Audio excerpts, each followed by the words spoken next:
When we talk about amazing ecosystems, we often mean rainforest or coral reefs.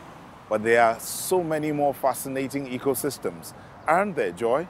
Absolutely, NT. For example, the beautiful grassy plains that are home to incredible rare species of animals and plants. The German wildlife photographer Ingo Arndt spent 2 years exploring grasslands around the world, from the steppes of Mongolia to the pampas of Patagonia to the prairies of the United States. He wanted to draw attention to these fascinating landscapes and help preserve them. The photos are currently on shore in Germany, and we went to see Arndt at his exhibition and take a look at these fascinating, and I mean fascinating, pictures.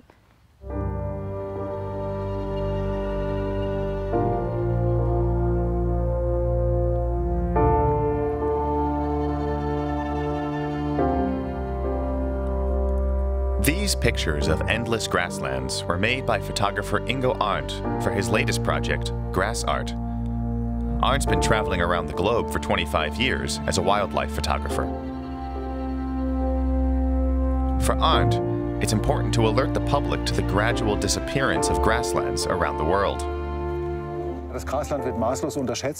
Grasslands are massively underestimated. Along with forests and oceans, they represent the world's most important ecosystems. When trees are cut down or oceans polluted, people protest. But when grasslands are destroyed, hardly anyone notices. It's sad because they're home to so many species of plants and animals. Arndt's photographs are currently on display at Reutlingen's Natural History Museum. They pay homage to the world's largest grasslands, the American prairie. But unfortunately, only 4% of these so-called Great Plains still exist.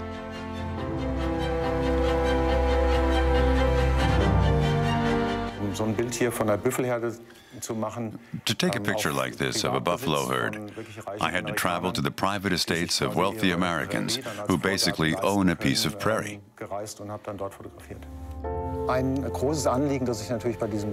I hope my Grass Art project will create a sense of awareness for these grasslands. And maybe one day this will mean they'll be better protected. Surprisingly, bamboo actually belongs to the grass family. Specifically, it's a kind of bison grass. I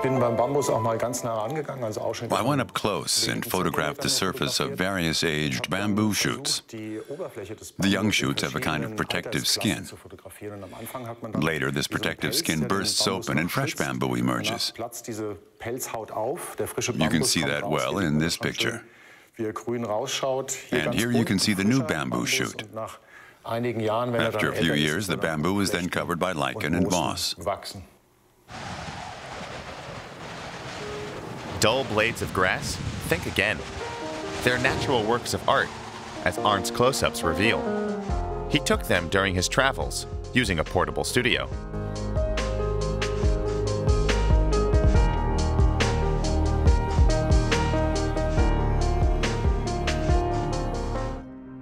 Arndt's photographs of Mongolian grasslands are equally fascinating.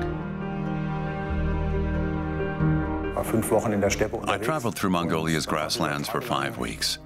The steppes there are untouched. You can travel for miles without encountering a single person. I was far away from any kind of civilization. Arndt's Grass Art project is a homage to the beauty of Mother Nature. Agriculture and trade are key elements of the South African economy, so lots of goods have to be transported around the country, the perishable ones in refrigerated trucks. There are 13,000 of them, and most use a coolant that is really bad for the environment, releasing lots of greenhouse gases into the atmosphere. Its impact is almost 4,000 times that of carbon dioxide, but there is an alternative. We visited a company in Johannesburg that has developed an eco-friendly cooling system for trucks. Let's take a look at how this works. Every day, the perishable goods are packed up for transport. Harvest Fresh supplies large supermarket chains with vegetables grown on the company's own fields and nearby farms. The truck interior has to reach the required temperature before the delicate freight can be loaded. So first thing, get to the client, make sure... The vegetables have to be kept cool at a constant temperature of 2.7 degrees Celsius during the transport. That will be checked on delivery. Any heat and stuff that comes into the vegetables that are not sealed properly and not cooled properly goes to waste. Refrigerated transport is important in a hot country like South Africa. This is one of the 13,000 or so refrigerated trucks in the country. The fleet emits enormous amounts of greenhouse gases. The cargo area of most trucks is poorly insulated, resulting in greater diesel fuel consumption and spoiled produce. South Africa's Agency for Standards, the SAPS, wants to make refrigerated transports more climate-friendly. A testing hall for the refrigerated trucks was recently opened here, the first on the African continent. Transport vehicles here are bigger and more powerful than they are in Europe. At the moment, only 1 out of 5 manufacturers meets the minimum standards for insulation. That gives a tool to all the manufacturers to improve the insulation properties. With a lot of new trucks out there with better insulation, we know we will use less diesel to run the cooling systems. Less diesel means less carbon emissions into the atmosphere. Every vehicle tested here gets an environmental seal. Before long, the seal will be required on all vehicles that transport fresh produce abroad. It tells how much fuel the vehicle needs for refrigeration and gives the values measured by the temperature sensors in the testing chamber. Yeah, that's correct. Entering Johannesburg. Lucky Thantheni has been on the road with his vegetable truck for about an hour and a half. A special coolant helps maintain the low temperature in the cargo area. Most refrigerated trucks use this coolant, which contains a chemical that is harmful to the environment. Its impact on the atmosphere is 4,000 times greater than CO2.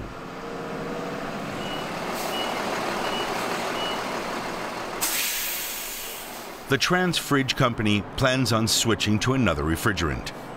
The company has developed this prototype that will soon hit the market. It says it's the world's only cooling system that uses propane, while minimizing the risk of using the flammable substance.